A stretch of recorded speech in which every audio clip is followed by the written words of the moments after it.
of the Arab League and Organization of Islamic Cooperation too. I've been speaking, the presentations continue as we speak indoor at the hotel right here in Riyadh, and they have been looking for how to end the war in Gaza, particularly the war between Israel and Palestine. That exactly was what President Bola Tinubu also spoke to. His speech was direct to the issues, calling for immediate and unconditional ceasefire in Gaza, of course, a peaceful resolution, recognition of independence of Palestine as a nation that will encourage sovereignty, and of course, peaceful resolution and peaceful coexistence between Israel and Palestine. Those are the issues, and United Nations already suggested two-nation resolution, and this summit is also speaking in support of that. But specifically, President Bola Tinubu is also making a special request to this summit that a dedicated secretariat should be established that will be documenting resolutions coming from a summit like this, particularly a joint summit of Arab leagues and OIC member nations. So this,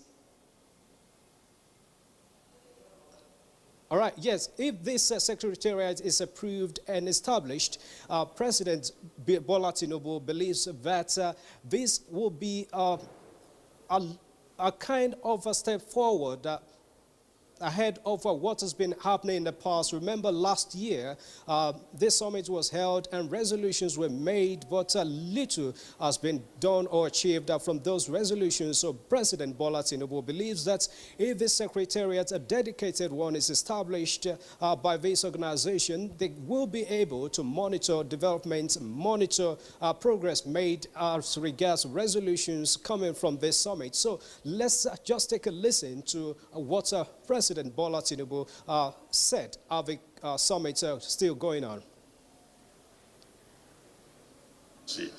Your Royal Majesties, the two-state solution stands as a beacon of hope.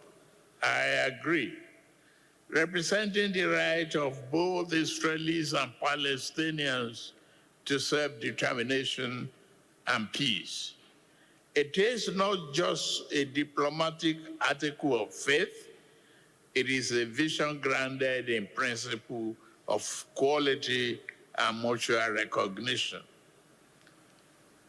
Achieving this vision requires a commitment to dialogue and deal-making in respect for history.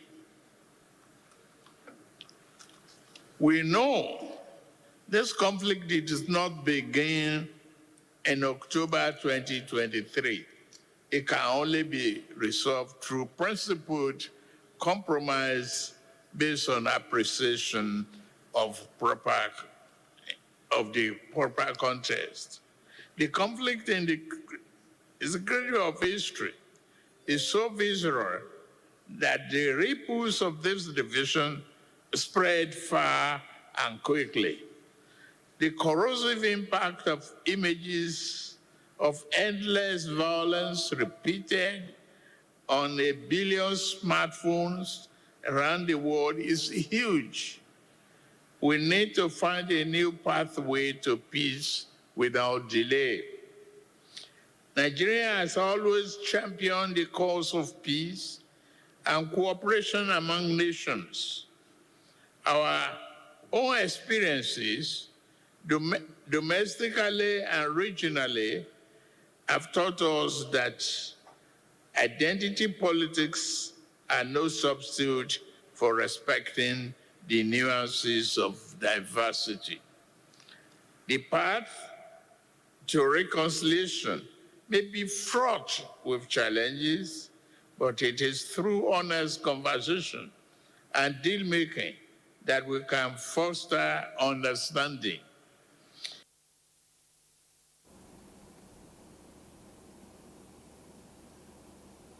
And deal-making, we can foster. remember, the present war in Gaza has been going on for more than a year.